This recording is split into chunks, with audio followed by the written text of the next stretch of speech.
মানে খাপ খুলতে পারবে না। এটা কি, এটা না দিল্লি না মহারাষ্ট্র, এটা বাংলা। এখানে একটা কথা বলেছি যে হাঁটুতে জল জমে যাবে। যারা এসব করতে আসবে তাদের হাঁটুতে জল জমবে। যারা এখানে ভোটার লিস্টে জল দিতে যাবে তাদের হাঁটুতে জল জমানো হবে। হ্যাঁ,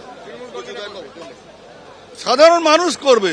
যদি সরকারের ওইভাবে 2 নম্বরই করে সরকারকে হারানোর চেষ্টা হয়, সরকারকে সরিয়ে দেওয়ার চেষ্টা হয়, বাংলাকে বিপদে ফেলার চেষ্টা হয়, তাহলে যারা জল দিয়ে ভোটার লিস্ট তৈরি করবার চেষ্টা করবে তাদের হাঁটুতে জল জমানো হবে। ভোটার তালিকা নিয়ে মুখ্যমন্ত্রীর মন্তব্য প্রসঙ্গে বিজেপি এবং কংগ্রেস কার কি বক্তব্য, আসুন শুনে নিন।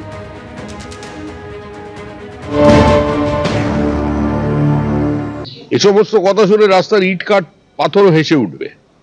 পশ্চিমবঙ্গে ভোটার লিস্টের কারচুপি অতীতে কারা করতো সেটাও মানুষ জানে, এখন কারা করছে সেটাই মানুষ জানে। উত্তর 24 পরগনা, দক্ষিণ 24 পরগনা, মুর্শিদাবাদে দাঁড়িয়ে, নদিয়ায় দাঁড়িয়ে তৃণমূল কংগ্রেসের নেতারা প্রকাশ্যে বলেছেন একজন বাংলাদেশির নামও যাতে বাইরে না থাকে। যারা রোহিঙ্গাদের নিয়ে আসছে পশ্চিমবঙ্গে, ভারতবর্ষের যেখানে বিদেশি নাগরিক হিসেবে বাঙালি ধরা পড়ছে, প্রত্যেকের কাছ থেকেই যে কার্ড উদ্ধার হচ্ছে সেগুলো তৈরি হচ্ছে পশ্চিমবঙ্গে। সারা ভারতবর্ষের মধ্যে যত বেশি জাল নোট ধরা পড়ে সবচেয়ে বেশি পাওয়া যায় পশ্চিমবঙ্গ থেকে, মালদার একটি জায়গা থেকে। সবচেয়ে বেশি জাল আধার কার্ড তৈরি হয় পশ্চিমবঙ্গে, সারা ভারতবর্ষে তৈরি হয়। জাল কাগজ যে অন্য রাজ্যে তৈরি হয় না এরকম কথা কেউ বলবে না, কিন্তু সবচেয়ে এক্ষেত্রে এগিয়ে যে আছে সেটা হচ্ছে এগিয়ে বাংলা। মুখ্যমন্ত্রী মমতা বন্দ্যোপাধ্যায় আজকে আরো অভিযোগ করেন যে রাজ্যে ভোট হবে কিন্তু ভোট দেবেন বাইরের ভোটাররা। তিনি বলেন ভোটার তালিকা পরিষ্কার করতে হবে।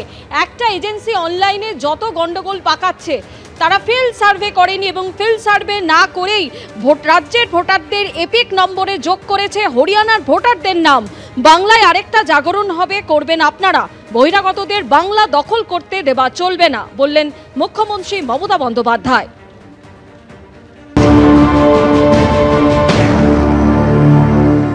ইলেকশনে যাবার আগে যুদ্ধকালীন কাজ যেটা করতে হবে, ভোটার লিস্ট ক্লিন করতে হবে।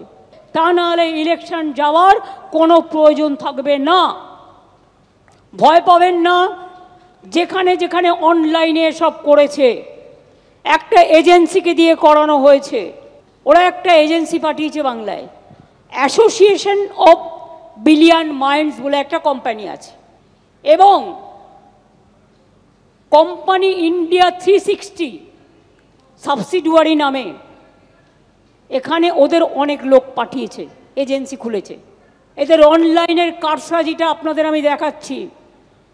ফিল্ড সার্ভে করেনি, বাংলার লোক যাতে ভোট দিতে না পারে একই এপিক কার্ডে বাইরের লোকের নাম তুলেছে।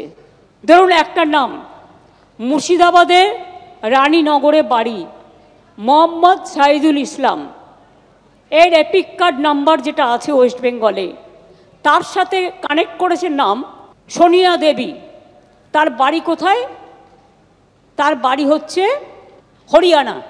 আধার কার্ড কেলেঙ্কারি করেছে, আধার কার্ডটা ওদের হাতে।